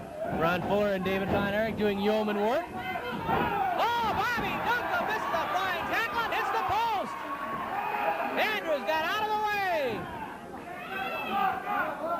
Give me the knee, yells Andrews, and it's there for the head of Bobby Duncombe. Duncombe and Orton started fast, but now they've run into trouble. And Bulldog Bob Brown pounds on big bad Bobby Duncombe, and he's after Orton. Into the ring comes Orton. Orton and Duncombe slammed together by Brown and Andrews.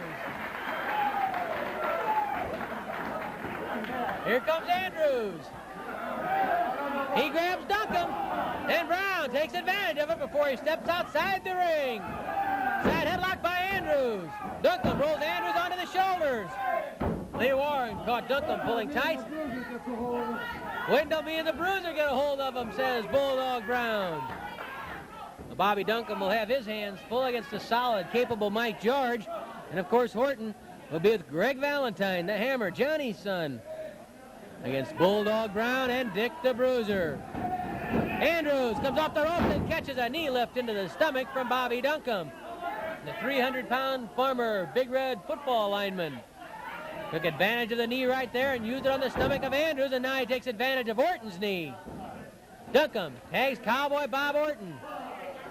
Orton sees that rib open and takes advantage. That Cowboy Bob Orton is a real opportunist. Orton lifts Andrews into the air. Orton much stronger than you would suspect. He has that great tendon strength. Look at that. Orton doing some pressing of his own, and then a backbreaker by Cowboy Bob Orton. Beautifully delivered. Orton hits the second rope. Cowboy Orton comes flying off with that forearm. And Orton goes after Brown. Cowboy Bob Orton pounding on the Bulldog and knocks him out of the ring.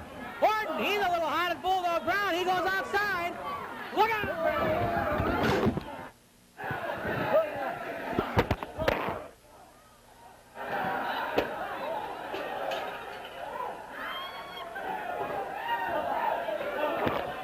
We've got microphones. Well, Brown started out with the rough stuff, pounding on Cowboy Orton, and when Orton found a chance to get even, he did just that.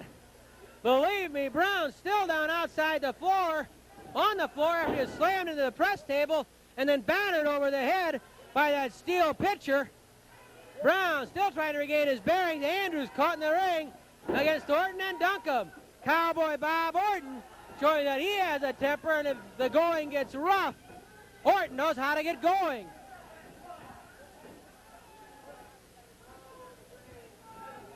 Brown's still outside the ring holding his head. He was really clobbered by Orton after Orton delivered a tremendously impressive backbreaker to Tom Andrews. Well, now, do you think Orton's going to back down from the Bruiser or Brown? I guess we just found out the answer. Bulldog still doubled up. Here comes Orton outside the ring on Brown again. Brown knocked down by Cowboy Orton out here on the floor. If we can get a look at it, outside on the floor, Orton battering Brown. Orton strangling Brown out on the floor. Referee Chuck Riley trying to come and pull Orton off of Brown. Orton stomping on Brown's head outside the ring. And I'll tell you something, Cowboy Bob Orton twice now has caught Brown and really rocked Brown. Brown down on his knees, and I'm sure that Cowboy Bob Orton has made an impression on Mr. Brown. Bobby Duncombe pounds on Andrews. Duncombe stomping on Andrews. Andrews has been trapped in there all by himself this entire period. Orton coming off the second rope with a forearm smash on Andrews. And Cowboy Bob Orton making his presence known with a vicious attack on Brown. And now on Tom Andrews. Here comes Brown up behind Orton. Tag made to Duncombe. Orton and Duncombe tagging effectively.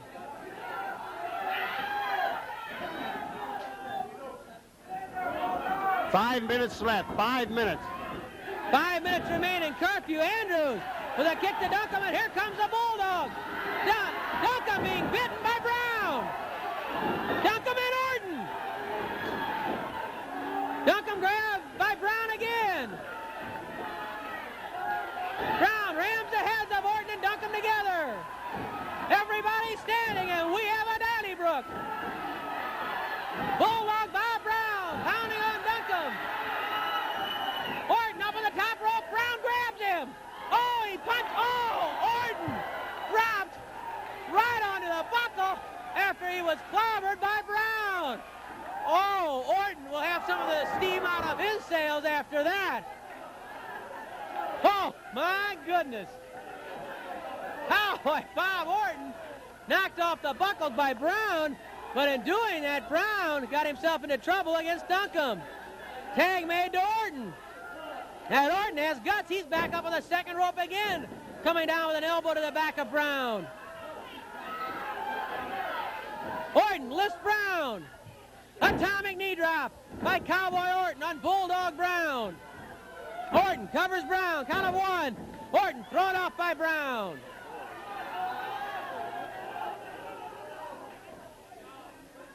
Orton going for the suplex on the Bulldog. Brown blocks it. Brown takes Orton up. Suplex by Brown on Orton. Here comes Duncombe. Duncombe yanks Brown off.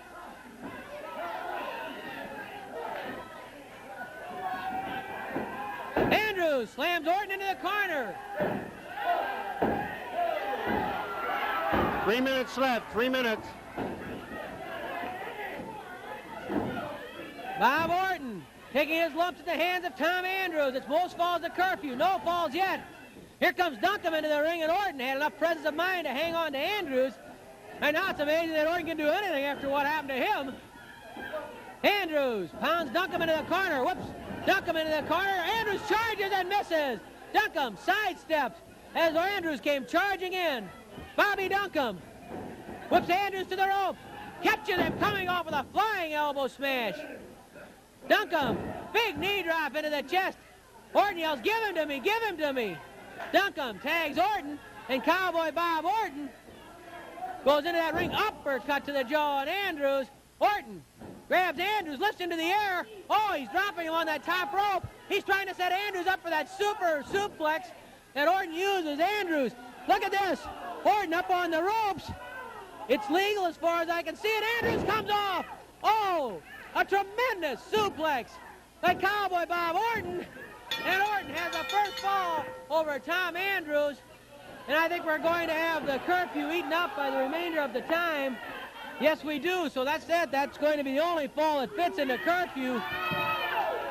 Cowboy Bob Orton with that super suplex on Tom Andrews. Really rocking him. We're going to try and get another look at it. Brown and Orton still arguing with each other. There's something left to be seen there. Here it comes again. The tag being made to Cowboy Bob Orton. Andrews already groggy after Duncombe hit him with that elbow smash. Orton with the uppercut. Andrews knocked back toward the corner. Knocked back toward the corner. Now watch Orton lift Andrews, hoisting him to the air, putting him on the rope. You can hear Bob Orton telling Brown, "We want more time. We're ready for anything." But watch this now. The man dives off the top rope on an opponent. It would be illegal. But Andrews is not diving. The opponent is not diving. There's Orton on the second rope, the same place that Dick the Bruiser delivers his atomic drop from. So really, as far as I can see, it's legal, and it is certainly devastating. Look at Andrews, jolted backwards by Orton. That's the first fall. It's the only fall. In my book, Wrestling at the Chase, we have some behind-the-scenes stories on people like Ric Flair and Crusher Blackwell. But right now, you get a chance to see them before the cameras. Let's go back to July 4th, 1982. Fireworks were popping, and the action has just begun for a tag team battle, sending Crusher Blackwell and Ric Flair against Dory Funk Jr. and Ken Patera. Excellent wrestling by Dory Funk Jr. Well, Ric Flair had to come through some hard times to keep that gold belt, to survive his battle with the Missouri State King, Dick the Bruiser. What a tremendous match it was. 35 hard, tough, bruising minutes. Flair took the first fall, the front rolling cradle. The Bruiser won the second stanza with the pile driver in the third fall. The Bruiser went for the pile driver, and Flair used that finesse, that scientific wrestling. Oh, Flair was going for the figure four. Funk cradles Flair, count of one, and then Flair pops free. Oh, a near pin there by Dory Funk Jr. on the world champion. And Flair complains that the count was too quick. As we were saying, when the Bruiser went for the pile driver in the third fall, Flair locked the arms of the Bruiser and surprised Dick with a back body drop. And some quick tags were made. Patera comes in, Dory Jr. knowing that Patera wants a piece of Blackwell. As soon as Blackwell was tagged in, Dory tagged Patera. Get in here and I'll slam you, says Patera. Blackwell taking a long look at Ken Patera. At any rate, back to Flair and the Bruiser, that back body drop, and followed by a beautiful bridge, was enough to hold the shoulders of the Bruiser down for a count of three. Sooner or later, Fatwell, I will get you, says Patera. Ken Patera, does he have eyes for Crusher Blackwell? Almost enough to make him forget about the fact that he has a golden opportunity because the world champion's in the same ring with him. He wants Blackwell so bad. Well, of course, he has that opportunity coming up one-on-one. He may never get that opportunity today, because I don't think Blackwell wants any part of Ken Patera. Well, the speculation has always been, here's Ken Patera, the man, the first man, the only man ever to lift more than 500 pounds overhead. Certainly he is someone who could body slam Blackwell. What an uppercut by Funk! Oh, what a pair of uppercuts by Dory Funk Jr. He lifts the world champion in a body slam by Dory Jr. Flair retreats to the corner. What a match. The type of match for which St. Louis and Wrestling at the Chase are famous. Flair forces Funk into the corner. Hard clout by Ric Flair. Dory Jr. spins around with that uppercut. That's a legal blow. It's delivered with the forearm, and it's probably more effective than a fist would be, because Dory Jr. gets his full weight behind it, coming up from underneath. Oh, Flair with a knee to the stomach. He ducks underneath. He's going for the suplex. 5 minutes of elapsed, 15 minutes left. Reverse rolling cradle. Here comes Blackwell, but his help wasn't needed. Patera sees Blackwell. Patera going around the apron. He's after Blackwell again, and the referee cuts Patera off and chases him back to his corner.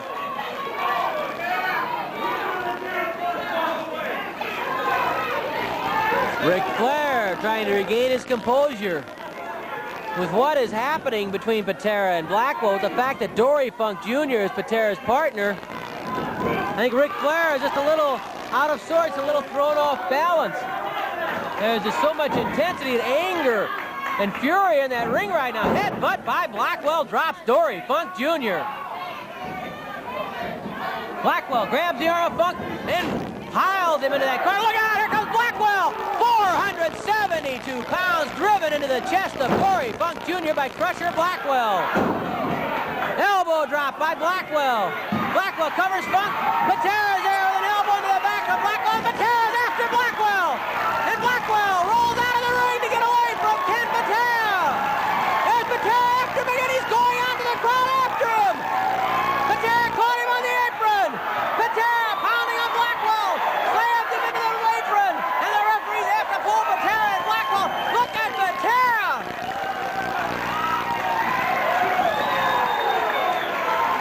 Ed Warren has had more work outside the ring on the apron than any two referees have had in the middle of the ring in any match. Just trying to control Ken Patera. Oh, does he want a piece of Blackwell? There it is again in slow motion. Patera battering Blackwell outside the ring. And there's the referees trying to chase Patera back to the corner. Beautiful work by the crew here at KPLR TV. Dory Jr.'s arms are being held by Blackwell. That allows Flair to come in from the side. A chop to the throat by Ric Flair. An elbow smash to Funk's head. A blast to the stomach.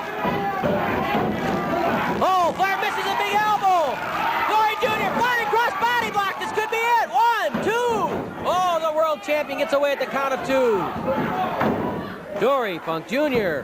rolled onto his shoulders, but only for a count of 1.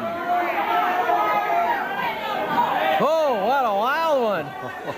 Fireworks enough for you, Mick? Oh, you're not kidding. This Patera, I'm telling you, he come out of dressing room fighting. He's ready, man. He wants a little bit of Crusher Blackwell. Oh, and what a pairing that is. Think about it. The world's strongest wrestler, the first man ever to lift more than 500 pounds overhead, Ken Patera, against Crusher Blackwell, 470-plus pounds. Able to move around that ring like a lightweight, to throw drop kicks. Patera and Blackwell, two of the roughest, meanest, most violent men in wrestling today. Formerly friends, formerly allies, and right now they hate each other. Crowd's yelling, "Fatwell is chicken." Ken Patera has given Crusher Blackwell a new name, Fatwell, and the crowd is yelling, "Fatwell's chicken."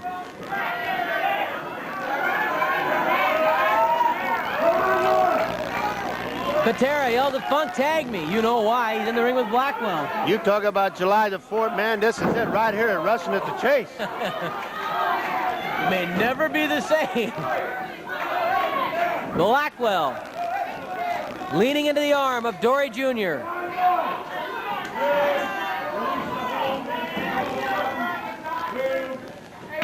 Oh, what a blast from Ric Flair to Dory Funk Jr. You know that Flair would love to come up with a victory today if he and Blackwell could win. Well, they're going to push both Dory Funk Jr. and Ken Patera down the ladder.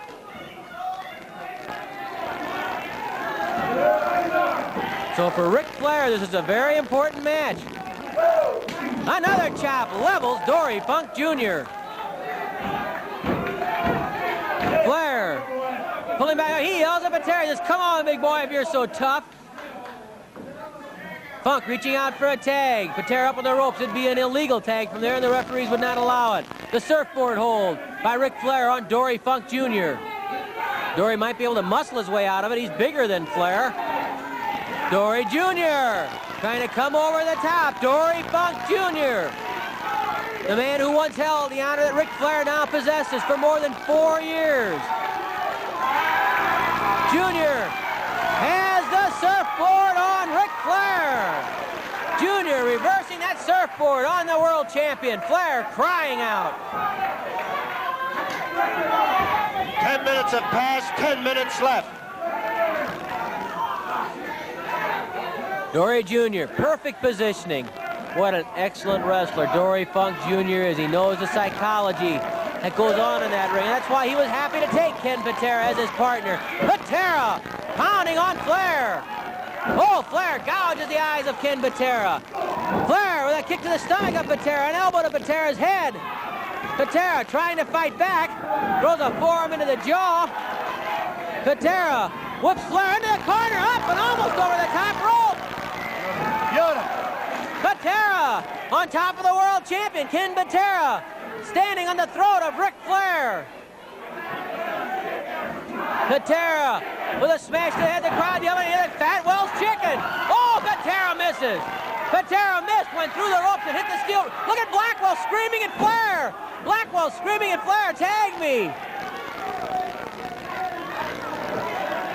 Flair grabs Patera by the hair. Patera may have been injured when he hit that steel ring post. Now Blackwell wants in that ring. Oh, Blackwell with a chop to the throat of Patera. How do you like that, tough guy? Yells Blackwell. Blackwell pounding on Ken Patera. Patera has been stunned after hitting the post. Blackwell lifts Patera. Body slam. Blackwell lines him up. Knee drop into the shoulder that hit that post. It's all over, says Blackwell. Patera muscles out. He rolled Blackwell right off the top, 472 pounds. Blackwell with another knee drop into the shoulder. Blackwell covers Patera, count of 2, and Patera manages to force his way out, calling on all the raw power that he has to avoid being pinned by Crusher Blackwell. Headbutt by Blackwell drops Patera. Patera stunned, hurt, groggy.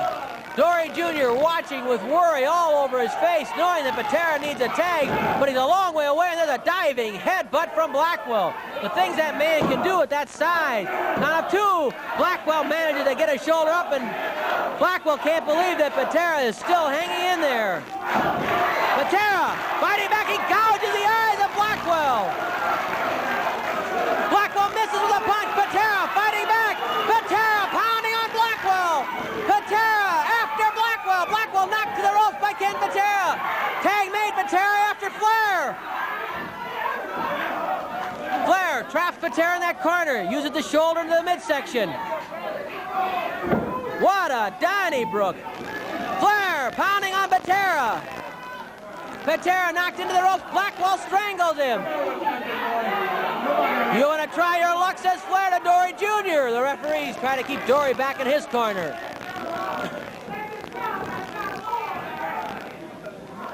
Flair ducking underneath Patera, going for the suplex. Oh, Flair has him straight up in the air. The world champion with a tremendous suplex on Ken Patera. The world champion covers Patera, and Patera bench presses Flair off. The power of that man is phenomenal. Patera needs a tag. Blackwell cuts him off and pulls him away from Dory Funk Jr.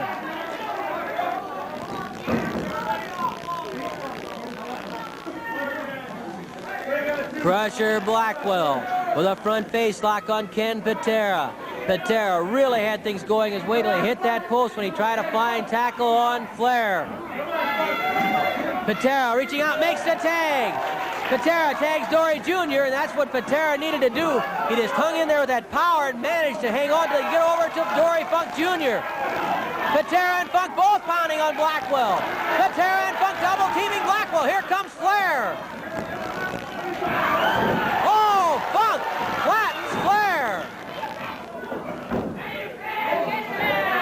Hang on to him, yells Flair to Blackwell. Blackwell and Flair double teaming Dory Funk Jr. Patera trying to regain his bearings on the apron. He took some punishment. Only that power, that strength, that resilience that he has allowed him to hang in there. Blackwell lines up the leg. Oh, a leg drop right into the knee of Dory Funk Jr. by Crusher Blackwell. Blackwell hanging on to Funk, and Flair with a kick to the back of the knee, and then a chop to the throat. 15 minutes have expired, 5 minutes left. Patera, and they're trying to break up the figure four. Flair doggedly hanging on to the figure four leg lock. The referees chase Patera back. Funk caught in the figure four, right in the middle of the ring. This could be it. The figure four leg lock on Dory Jr. Jr. trying to roll it over. He might be able to reverse it if he can roll it over. Can Dory reverse the figure four leg lock on the world champion?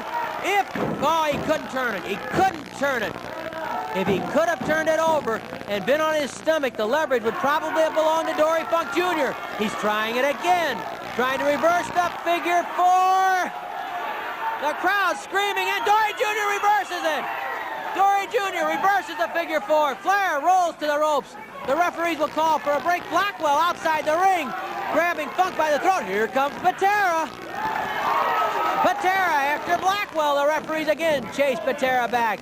Dory Jr. took a lot of punishment while he was in that figure four, though. He's limping, and Flair might have an advantage he can follow up on right here. Flair off the ropes. Knee is blocked. Dory Jr. blocks the knee drop. He has the ankle. A forearm smash levels Flair. The spinning toe hold. The spinning toe hold by Dory Jr. on Flair. Here's Funk's opportunity. Here comes Blackwell. Here comes Patera. Blackwell and Patera toe to toe. Dory Jr. with a spinning toe hold on Flair. They are the legal men in the ring. Flair and Funk. Funk dropped by Blackwell. Flair going outside the ring. Dory Jr. out after him on the floor. Patera and Blackwell inside the ring. Patera knocking Blackwell off his feet. Patera's leaving. Patera's running out. But Blackwell leaving, Patera out after him. Flair and Funk out on the floor. I don't know where. Blackwell Here comes Patera back. That coward's running just like he did at the Checker Dome. The referee's calling for the bell. Funk, Well, the war's just begun. Funk has a spinning toe hold on Flair outside the ring. Funk has a spinning toe hold on Flair outside the ring. Patera trying to find Blackwell. And I don't know what's happened. The referees may have counted everybody out of the ring. We'll try to get Terry Garvin. Both wrestlers are counted out for fighting outside the ring. Both counted out outside the ring, the count of 20. Dory Funk Jr. being pulled away by the referees. I don't know where Blackwell is. Patera's trying to find him. You can bet on that. And now Ric Flair is screaming. We're going to take another look at it. There goes Blackwell bailing out. Blackwell leaving Flair on his own. Ric Flair left on his own against Dory Funk Jr. And I guess it would have been Patera, except for the fact that Patera chased Blackwell to the dressing room. There's the action outside the ring. Dory Funk Jr. with that uppercut to Flair, dropping him. We're taking another look at it, and there it is, Ric Flair now holding the gold belt. The crowd yelling about Blackwell. Rick, your partner deserted you. I've had enough of Pat O'Connor. I've had enough of St. Louis. And this time, the next time I'm in this town, whoever it is going to learn what it means to pay the price to be in the ring with a world champion. I'm tired of tag matches. I'm tired of being ganged up on. Ric Flair is the man. He's the world champion. And he doesn't take anything off anybody. And Dory Funk Jr. is going to find that out when I get my shot. Ric Flair, well, he had a rough day today. So did Blackwell. It was a wild one. Let's try to get the official time, if we can, from Mickey Garagiola. In 17 minutes and 5 seconds, referee counts all 4 wrestlers out. The match is a draw. Get him out of here.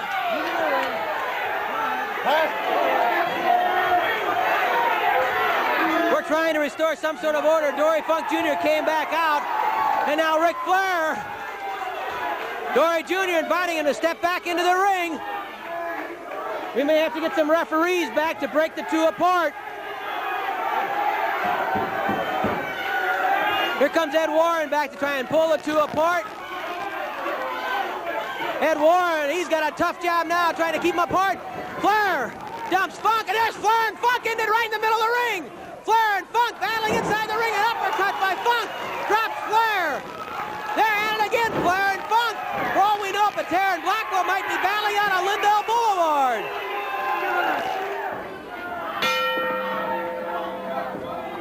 Max Blue tests King Kong Brody, the first main event today on Wrestling at the Chase. Brody does some yelling. Blue complains. Eddie Smith, you have nothing to complain about. Get in there and wrestle him. Blue throws Brody to the ropes. Brody with a flying tackle. Well, Blue is going to try a hip toss, and Brody has knocked him over, bowled him right over.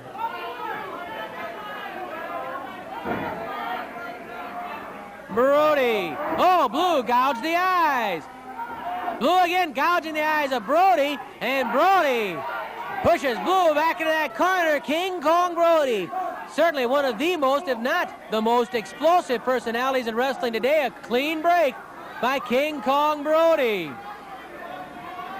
Blue. You have to be intimidated when you square off with Brody. He has a way of getting your attention. A giant greyhound, that's just what he looks like. The huge thighs, the big arms and shoulders. What a big, well-conditioned man. Brody, a kick right to the sternum of Max Blue. Blue leveled by Brody. The kick was legal. It was with the flat of the boot. Brody slams Blue into the corner. Brody with a big smash, and Max Blue knocked down in the corner. Brody using the knee right against the neck and the head of Max Blue. King Kong Brody, a man on a rampage, and Max Blue getting plastered into the corner by King Kong Brody. Eddie Smith with the tough task of trying to control King Kong Brody. Brody pitches Blue right out of the ring. King Kong Brody takes a look at on the other side of the ring. Brody goes outside. King Kong Brody stalking around that ring. There he is. Max Blue, I don't think he realizes Brody. Yes, he sees him. And Blue trying to get away from Brody. crawls into the ring. Oh, and Brody catches him and drags him right out of the ring, nearly ripping his tights off at the same time. King Kong Brody, when that bell rings, he knows only one thing: destroy an opponent. And Max Blue getting clobbered by Brody. Blue tried to get away, but there was no escape from Brody. A kick takes Blue right off his feet and levels him. King Kong Brody, my goodness, there is just nobody like him. Brody, another kick, and Blue goes sailing down to the mat. Brody, flying mare. Blue, down, Brody, lines him up, to the air, flying knee drop right into the shoulder of Max Blue. A great way to break a shoulder, or separate a shoulder. And King Kong Brody tramples Max Blue. He's done that to many an opponent. And we'll get another look at it. Brody back after Blue again. Brody stomping on Blue. The referee chasing Brody back to the corner, and Blue crawling out of the ring. There's Blue down on the mat. Brody grabs Blue, who's already taking a pounding outside the ring. Brody, a snap flying mare, yanks Blue over, flinging him down. Brody knows the punishment his man is taking. Watch him throw that arm into the air, signifying he knows it's his. And now watch this giant of a man, 6'5", 290, to the air, crashing down on Max Blue. And friends, after that, it is all over. It is all over, but what a run. Was it ever exciting to watch St. Louis wrestling? Don't forget about the book, Wrestling at the Chase, the inside story of Sam Muchnick and the legends of wrestling. And if you're really crazy about St. Louis wrestling, the 11 volumes of classic St. Louis wrestling have contained roughly 22 hours of footage. My personal collection has roughly 60 hours of footage. If you're really interested in that, give a call to the phone number or go to the email address at the end of this video. Pass on your interest and we'll see what we can do. But it sure has been fun doing classic St. Louis wrestling. Our thanks go out to Charlie Regal. What a terrific production guy he's been. He's taken us over many rough humps, and he's made this taping session go so easy and so fine, and the finished product is something you will never forget. Like none of us will ever forget St. Louis wrestling. Thank you so much for watching. This is Larry Matysik saying so long. Nash levels Flair, the spinning toe hold! The spinning toe hold by Dory Jr. on Flair! Here's Funk's opportunity. Here comes Blackwell. Here comes Patera. Blackwell and Patera, toe-to-toe. Dory Jr. with a spinning toe hold on Flair. They're the legal men in the ring, Flair and Funk. Funk dropped by Blackwell. Flair going outside the ring. Dory Jr. out after him on the floor. Patera and Blackwell inside the ring. Patera knocking Blackwell off his feet. Patera's leaving. If you like classic St. Louis wrestling videos, you'll love the new book by Larry Matysik from ECW Press. Wrestling at the Chase, the inside story of Sam Muchnick and the legends of professional wrestling. Available now. What happened behind closed doors?